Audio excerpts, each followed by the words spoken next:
Well, this is a bit of a weird setup. I've just moved, so I'm trying to find places that I can film. But it's currently like 3 o'clock in the sun setting, so we've got this like gorgeous sunlight behind me. But it means like actually trying to film is a bit difficult. But today I've got a really exciting video. I'm doing a video all about my favourite places in London. If you didn't know, I've lived here for like 4 years now, which is a pretty long time.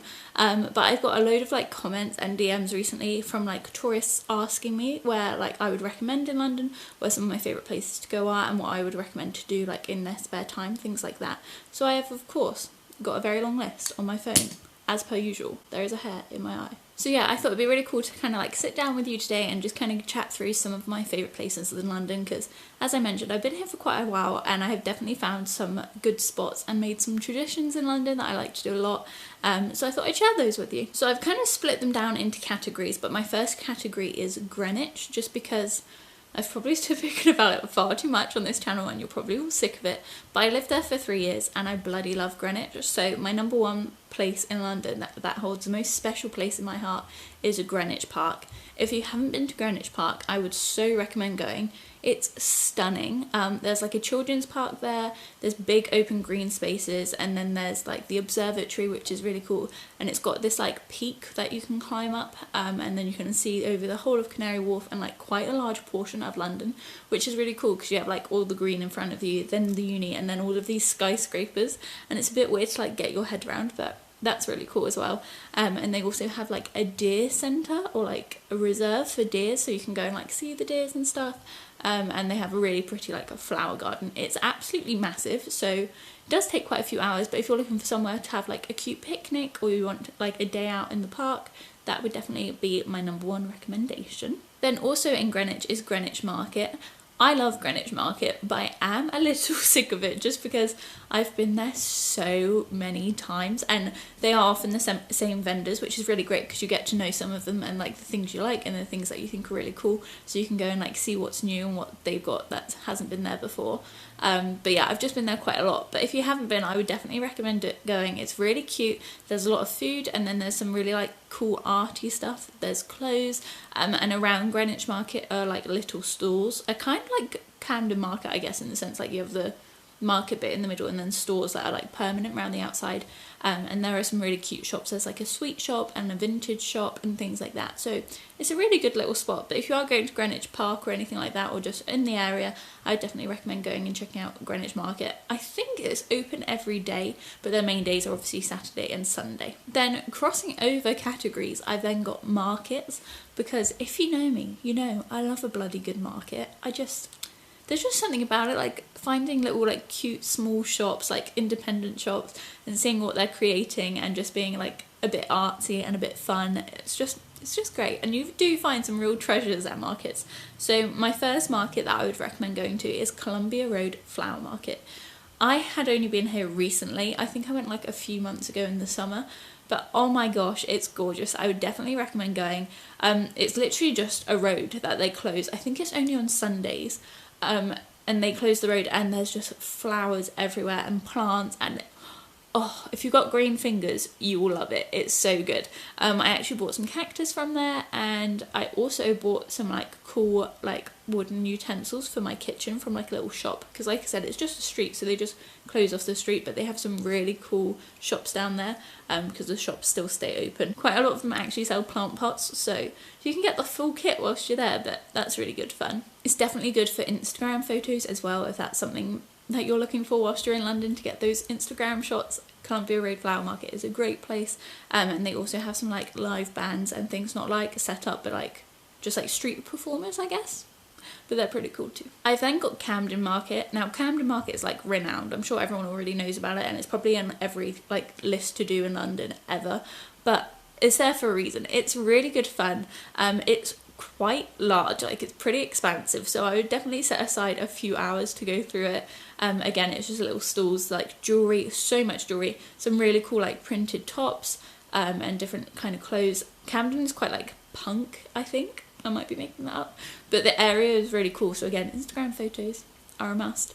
But it kind of follows that vibe into the market. The jewellery is stunning. Like the amount of times I've looked at like a ring or a necklace, I'm like, that's so pretty. And the prices really do range, so it's kind of something for everyone. And there's some great food. It's kind of split up by like places in the world, so like Indian, like East Asian, Spanish, all this kind of thing. So if you're even looking just for like a cool lunch, might be a good place to go.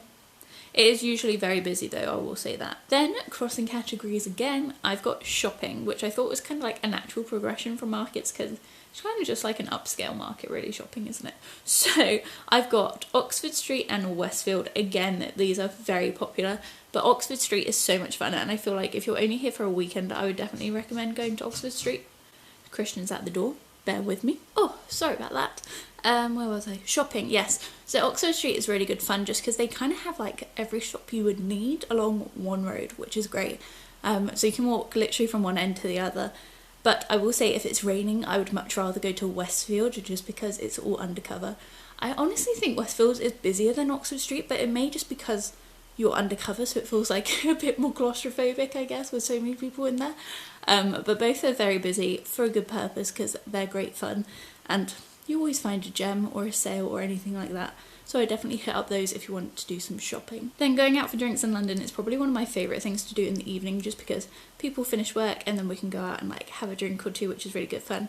My number one place that I would probably recommend, just because it's kind of cool, would be Gordon's Wine Bar. Now I went here with Christian like maybe a year ago or in the summer, but it was really cool. It's like on a little alley and it's underground and it's like an old cellar, but you're sat down there and you have like wine and cheese, and they have like whole cheese boards or like meat boards, and then you order like whatever wine you've got. They've got a very extensive wine list, obviously, because Gordon's Wine Bar, but you can't make recommendations you can't make reservations, so you kind of have to be a bit lucky. But we just went down there, bought a bottle of wine and kind of like stood around, and then someone came up to us and was like, oh, we're leaving, do you want our table? Yes please. So it was quite nice and just a fun thing to do and a little bit different. My eyes are going funny because I'm sat in front of a very bright window. Then if you're going out for drinks with the girls, some really good places are Tonight Josephine, which is in Waterloo, like South Bank, or not South Bank, Waterloo probably, near Waterloo, and it's really fun. I think there's another one somewhere else in London, but I've only been to the Waterloo one. But it's pink in there and they play really fun tunes, and there's got a very extensive cocktail list, which is great fun. But I've been there twice, I think, with my girlfriends, and I will definitely be going back. I only recently discovered it in October because I went for my birthday, and that was great fun. It was just like a great giggly girly night out.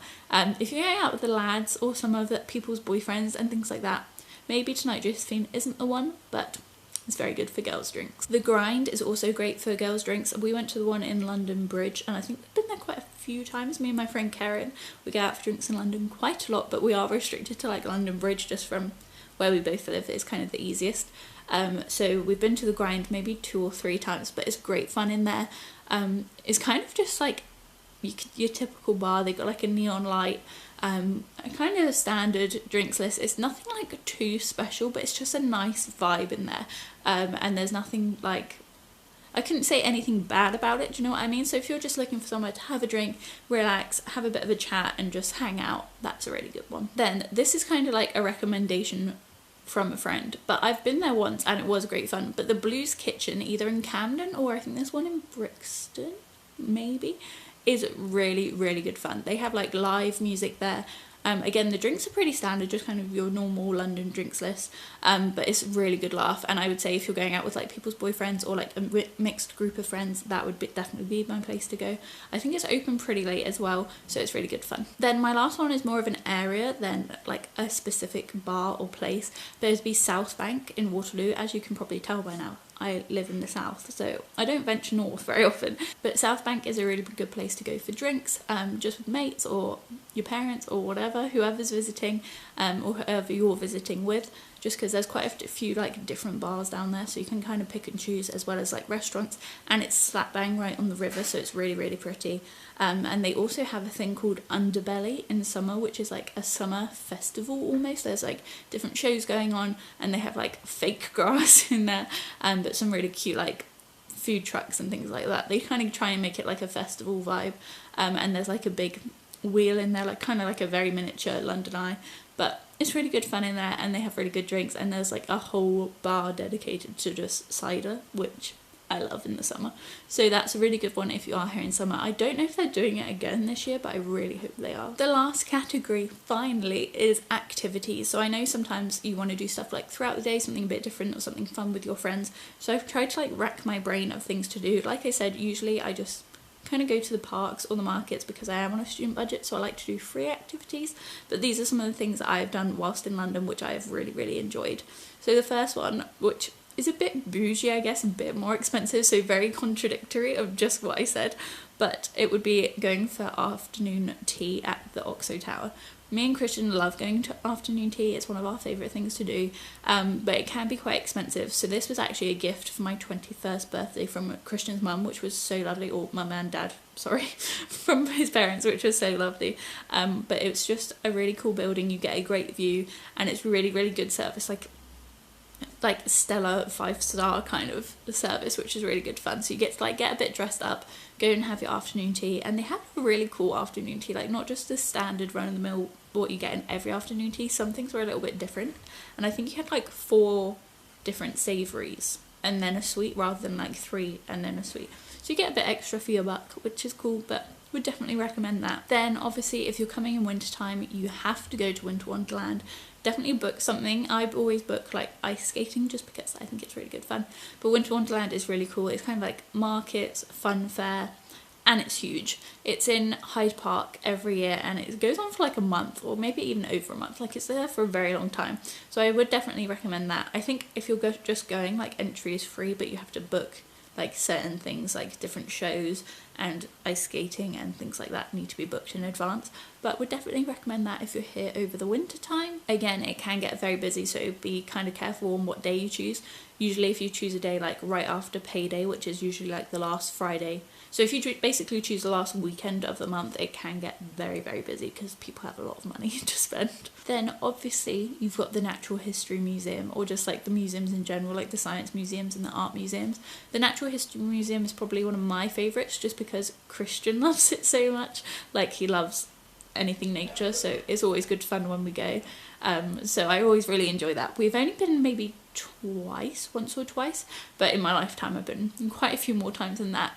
But it's definitely a good place to like take your kids or spend like a few hours there, just like wandering around all the different exhibits and things like that. They have like huge stuffed animals and things, and you just learn some really cool stuff. So would definitely recommend that if that's something you're interested in, trying to get some more like culture rather than just like spending all your money, which is apparently what my list is all about. Then like on the smaller scale, if you're looking for like mini golf or just like fun things to do with your friends, I would say like head over to Shoreditch. Shoreditch has some really cool places like bowling, junkyard golf, mini golf is very cool. They have like different setups.